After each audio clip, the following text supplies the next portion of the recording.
Now, we start with the news we broke in the last few minutes, and it's this. A man at a pro-Palestine protest in central London has been spoken to by police after pictures of Adolf Hitler were found in the boot of a car. Let's cross now to central London and speak to our reporter on the front line, Charlie Peters. Charlie, you reported these images found in a car, absolutely atrocious. Tell us, what's the latest? Oh yeah, we saw the conversation taking place between the man and the police live as it happened. We saw them looking through the boot of the car where we saw these photos of Adolf Hitler, along with the caption, "You are becoming what you hated." Now, the police took him away at the time in the back of a police carrier, but about 20 minutes later he was released and returned into the crowd. The police there said he wasn't arrested, and they also said that they hadn't seen the photos of Hitler when I spoke to one of the officers involved in cordoning the situation. That march that he's a part of, that protester, has now set off from Marsham Street outside the Home Office in the heart of Westminster. We've just taken the route that they are set to embark on, and in about 15 minutes they should arrive here in Parliament Square, where a significant counter-demonstration of pro-Israeli protesters has gathered. Just moments before we came to you, Martin, we saw a man brandishing a Lebanese flag, waving it in front of the protesters, which attracted a significant level of conversation between the two sides.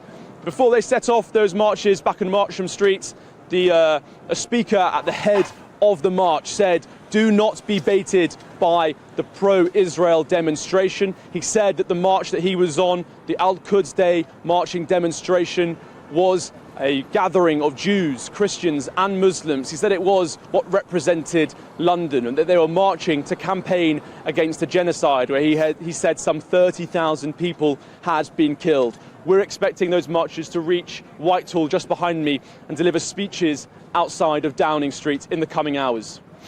Charlie Peters, on my way into studio today, I noticed a significant police presence, many riot vans down all the side streets. Winston Churchill statue also fenced off as usual. How many coppers are out there, mate? Hundreds. The Met said earlier today that they would put out 500 police officers to cover this protest. It comes at the same time as the government started its new counter-protest measures. We've heard that the serious prevention and disruption orders will come into effect from today. We don't anticipate that those will be used on the planned march that we've seen here, but it comes, of course, at a febrile atmosphere for these pro-Palestine demonstrations that have been taking place every other weekend in London since the start of the Israel-Hamas war on the 7th of October.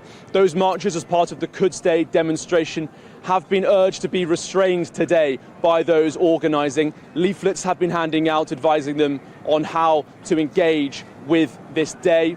Quds is the Arabic term for Jerusalem, and they are marching as they have for over 40 years around the world to mark what they say is the occupied West Bank, which has been in that state since 1967, since the end of the Six-Day War.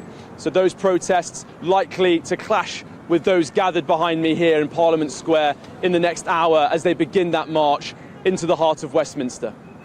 Thank you, Charlie Peters, live from Parliament Square. Of course, we'll cross back to you throughout the show for more updates as they happen.